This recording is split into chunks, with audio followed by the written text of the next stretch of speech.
yemwe abari ku isi yose tumukomera amashyi, ingoma zisamirane tumukomera amashyi, abaririmbyi bavuza impundu tumukomera amashyi, abagwaye bizera ijambo ryiwe tumukomera amashyi, inanga zicurarangwe tumukomera amashyi, abarushe babohoke tumukomera amashyi, umukama nimwerana Yesu Kristu mukiza wacu yagize ibyiza tumukomera amashyi.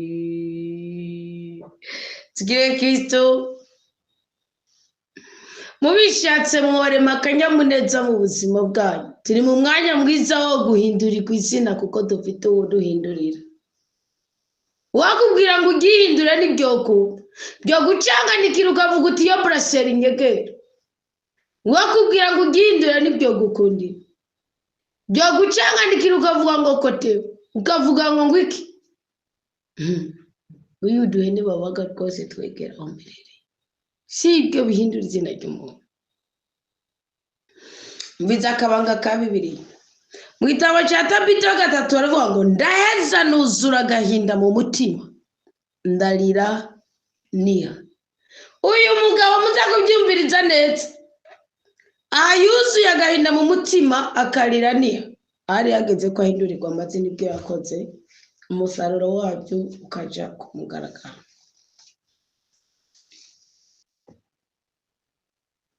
Ngo hanyuma ntangura gusenga iminihoni. Mwe mukeneye gusenga iby'ibyishimo gusa, hari igihe bizoba ngombwa gusenga iby'umuniro.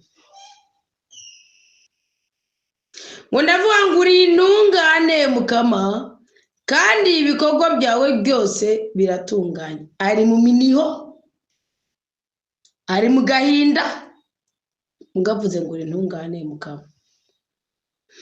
Ngo inzira zawe zose zuzuye imbabazi n'ukuri, ni wowe uri umucamanza w'ibiriho byose. Mbabwiza ukuri ko umugabo atari umunyabyaha. Umugabo ntiyamusambanyi, umugabo ntiyari afise irari ry'umubiri, yari yataye umugore wiwe Ana n'umuhungu wiwe Tobiya kubw'umurimo w'Imana.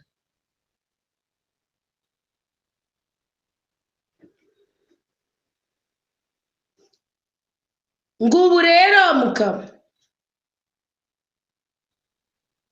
ubu rero wowe Mukama nunyibuka undabe ryiza, ntumore ibicumuro byanje, ntumore ibyo nakoze kukutamenya, hamwe n'ibicumuro ba sokuru bagucumiye ko nanjye nkaba nararenze amabwiriza yawe. Umugabo yari intungane.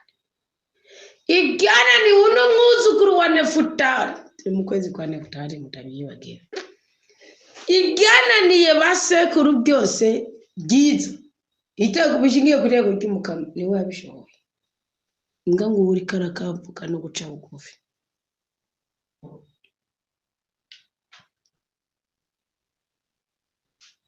Ngo nicyo cyatumye uturekurira akabadusahura, tukajanwa mu makungu yose twashiragiriyemo. Ngo ubu rero ingingo zawe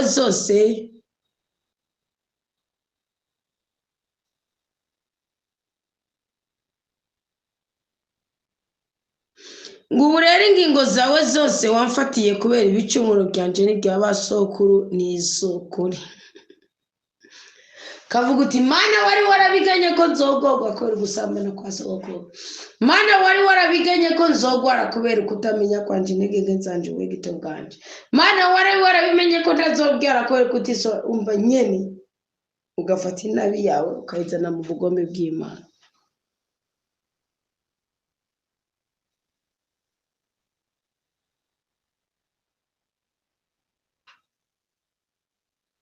Ngo kuko ubu tutaranguye amabwiriza yawe tukaba tugendeye mu kuri imbere yawe.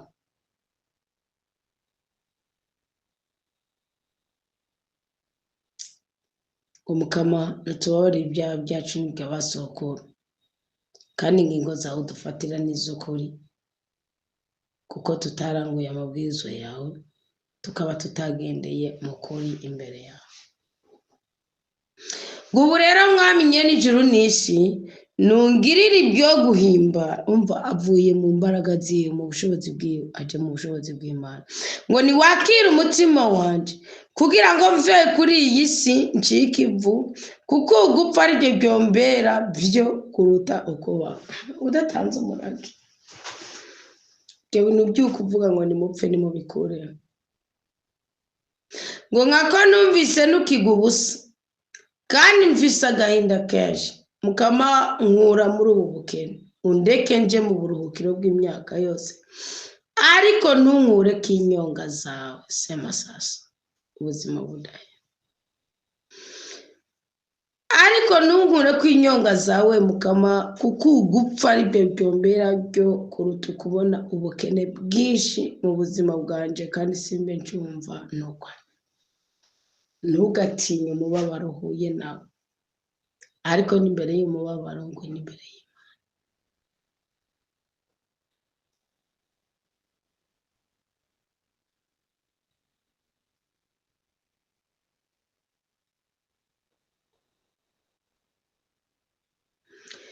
Ndakubagugwa nama munambara, shetani yifuza ko yonca intege, aratonomwa yamara ari benshi, mu izina rya Kristo nzohagarara, ndorereye ubuzima budashira, Imana itabesha yasezeranye, ndifuza cyane kuzobona Yesu, mvugane n'uweri mbona nkubone, reka nihangane ibyeyiri mukuzi, sinzoengajanya narayibona, nkomeje gusenga Imana irandemesha, sinzoengajanya naramubona.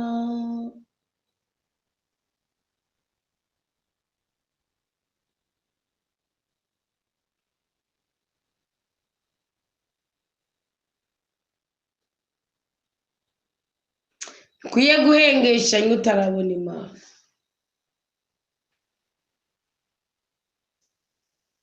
Turi mu isaha yo guhindurirwa izina. Ndababwira ko utazohindurirwa izina uri intumva.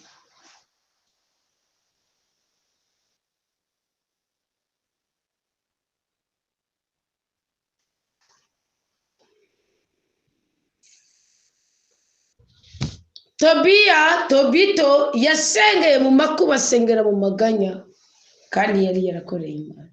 Niba ushaka guhindurirwa izina, ngibi ibintu bibiri udakwiye kwirengagiza, kugira umwete wo kumva no kumvira Imana.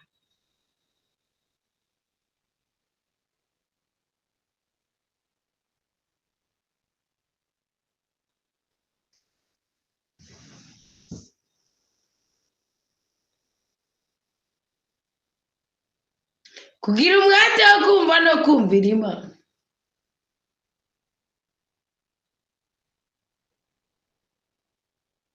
Kuko Tobita ariko arasenga nk'uko yisabiye gupfa, Imana yavuga ati sindakunezereza, uja he? Uzi waje genda gukene. Ntukiyakire mu rupfu, ntiharagera kugenda ugisiba ukomeze bwo gukora.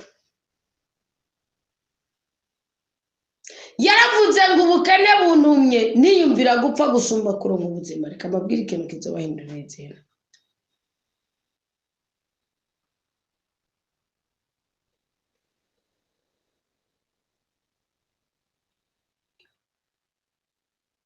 Kumenya urukundo rw'Imana, kumenya ububasha bw'Imana bisumba byose.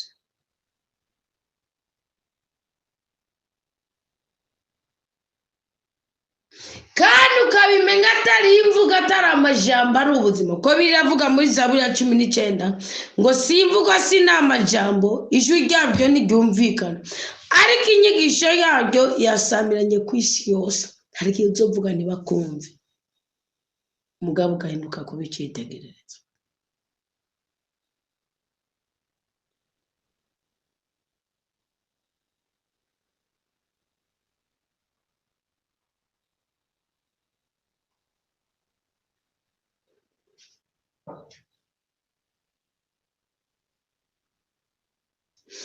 Umukama ashobora gukura igisuzuguro ku buzima bw'umuntu, abari bagutaye bakakugarukira. Bibiliya iravuga ngo umukama aragahoraho, ngo kuko ari we rutare rwacu aragahora ahezagirwa. Ngo Imana yo rukiza rwanje nishimagizwe. Ngo iyo Mana yo ishobora kunkundira nkihora.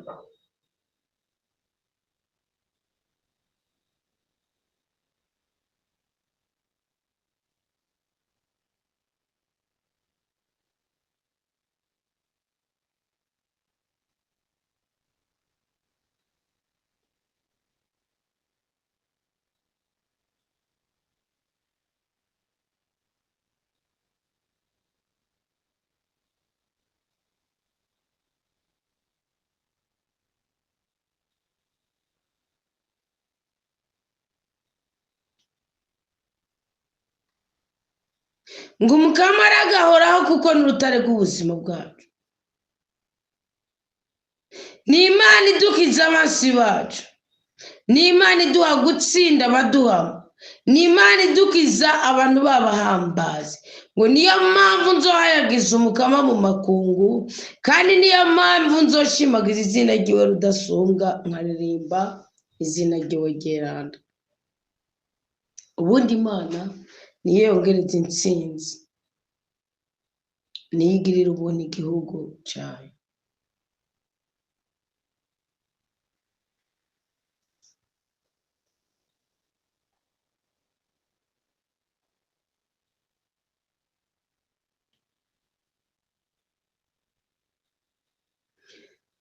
Imana se w'umukama wacu Yesu Kristo nihezagirwe mu buzima bwacu, niganze mu kubaho kwacu.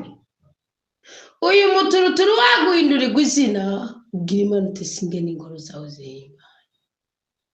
Guhindurirwa izina biremera.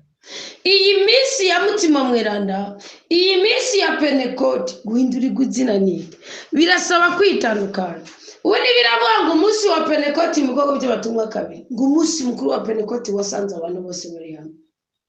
Kuba hamwe mutuje kandi muhuje ubwenge n'ibitekerezo, musenye ku mugozi umwe, Imana ibibahere umugisha. Kuba hamwe mwiga gukoreshwa n'Imana gusumba gukorera mu irarira ry'umubiri.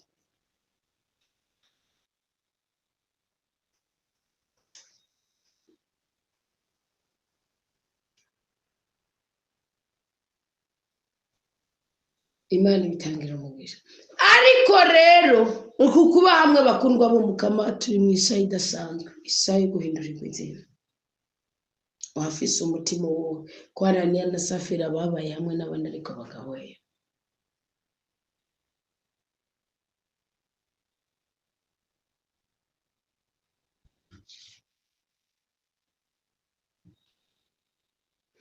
Umutima wawe, ubuzima bwawe, akanyamuneza kawe bikwiye kwisanzura, kuko ubundi akanyamuneza ufise n'ubutunzi ufise, ibitekerezo ufise n'ubutunzi ufise.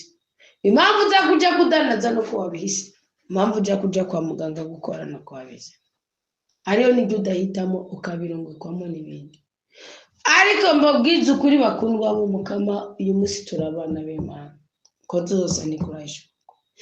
Ariko niba turi abana b'Imana, genda nk'umwana w'Imana.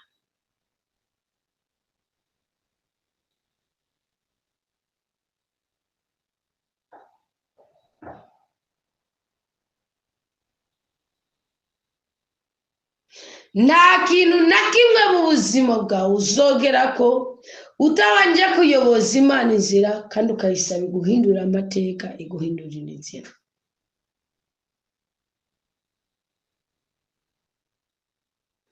muri ibyo yaravuze ngo naho nokora umurimo umwe gusa ariko nkagumana n'Imana nta ruhombo nzoba mfise ahubwo nzoronka impera yanje. Ukwiye gusenga Imana ukayibwira uti mpindurira izina, ukayibwira gusenga Imana ukayibwira uti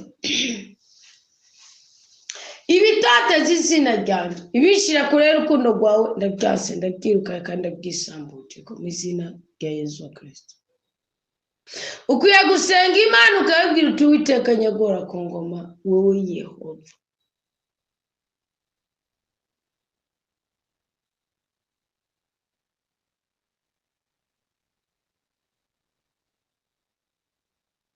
Nuyisenga izokumva, nutayisenga izokwicecekera.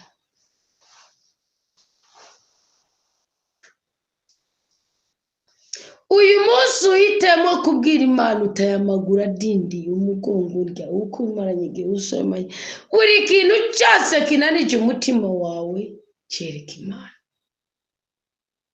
Buri kintu cyose kiboshye umutima wawe cyereka Imana. Buri kintu cyose kiruhishije umutima wawe cyereka Imana. Buri kintu cyose kigusuzuguje cyereka Imana. Tobita bw'Imana ngo bwambera bwiza mpfuye ngo uko nashimye kurinda ubukene. Imana yari yabonye ko Tobita afite icyo yakoze, yari yabonye ko Tobita akeneye icyo azosiga ku isi. Icyo yakoze Imana ikera mu icecekeye cyahamagara se. Ubutunzi bw'ubwami bwose no bwa Tobita no mu bwa Tobiya.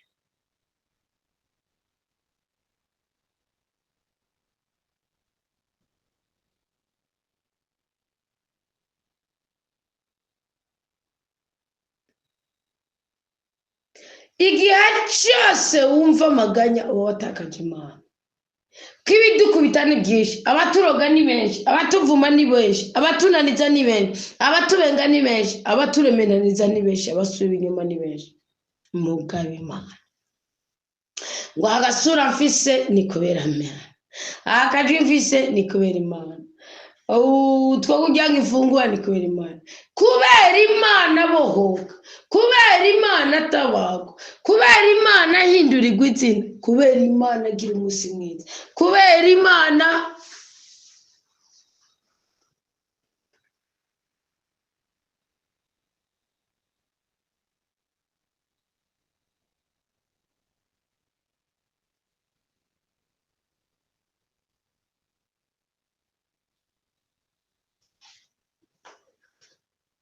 nugira Imana mu buzima bwawe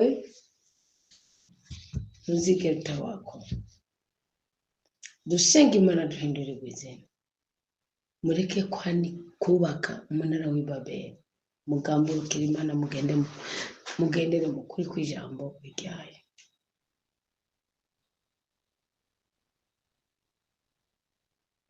Izina ry'Umukama ryubahwe.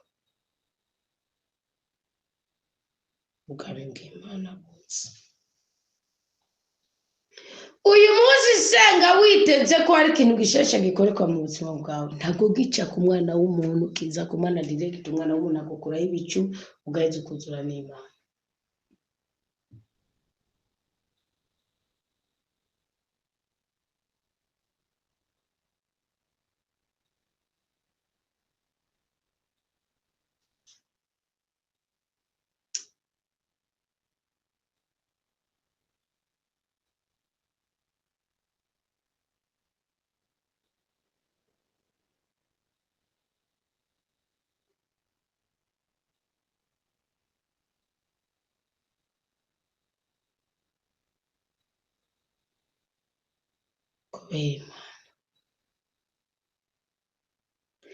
Ibindi byose dutunze mu buzima bwacu nimba atari kubera Imana sabaho. Saba Imana ibyagire mu mutima wawe, saba Imana ibyagire mu bwenge bwawe, saba Imana ibyagire mu ngingo zawe.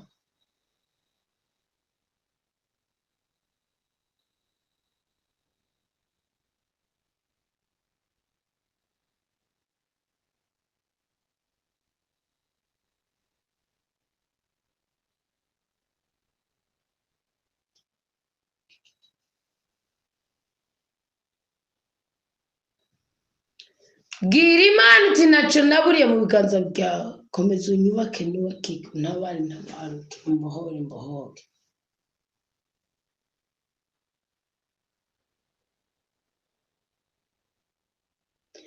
Mana ashimagizwa ngeyi tukwigine, ibiremwa n'ibikuyage, isi yose itayoye, abamarayika baririmbe, abaserafini bacurarange, aberondo batugumirize, tukuninaze tuguhe impundu, uri Imana yo gushimagiza.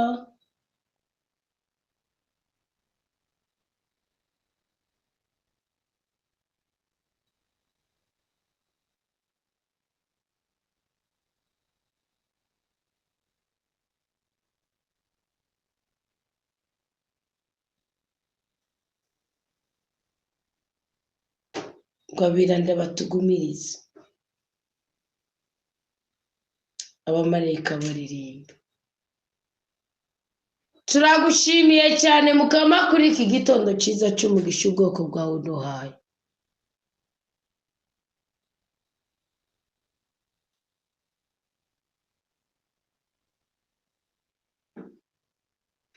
Turagushimiye cyane kuko uri Imana ikura igisuzuguro igatera iteka abo bose bayitunganiye mu ijambo ryawe.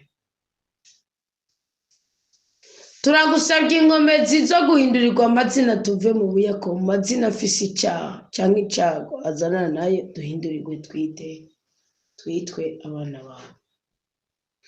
Mukama akira ubuzima bwacu uyu munsi ubugabe kandi ubugenze nk'ushaka.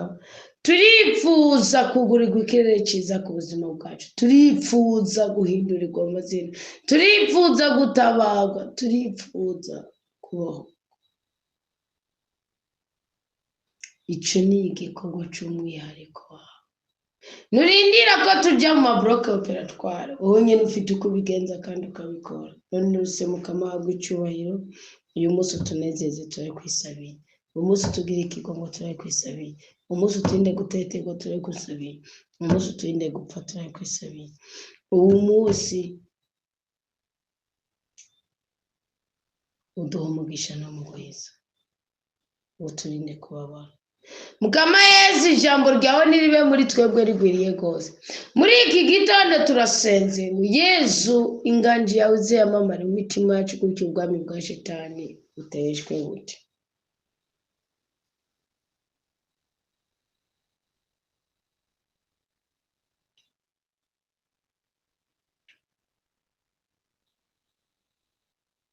Duhe mutima wawe mweranda, aduhe gutahura icyo turi cyo.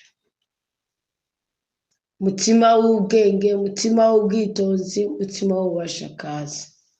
Ngwino kugira ngo abagabo n'abagore, abahungu n'abakobwa bose bisobanukirwe, umwe wese mu ndangagaciro Imana yamuremanye. Ibisigaye duhabwe umugisha kandi ubu nazo bwa data tubone kubaka.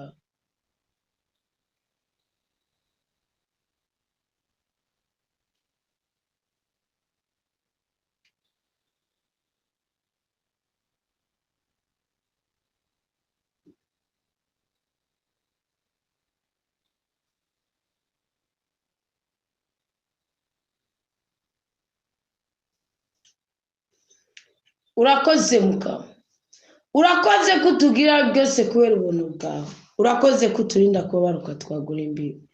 Urakoze kudukiza ubwoba ukaduha amagara meza. Urakoze kuturinda kukenyuka. Urakoze kutwinjije umwijima cyo kuramba no kuranuka, kandi mu izina rya Yesu Kristo usanze nemera ko Imana idukunda, idukiza, idutabara kandi tubohora. Mwana y'isaba ni Mukama, uyu munsi ushyizeho kutubera umubyeyi, natwe tukubera ibibondo. Amen. Imana ibahe umugisha, Imana ibarinde kubabara, Imana ibagure imbibi, ibatwenze kandi ibateture mu makuba y'ubwoko bwose. Amen.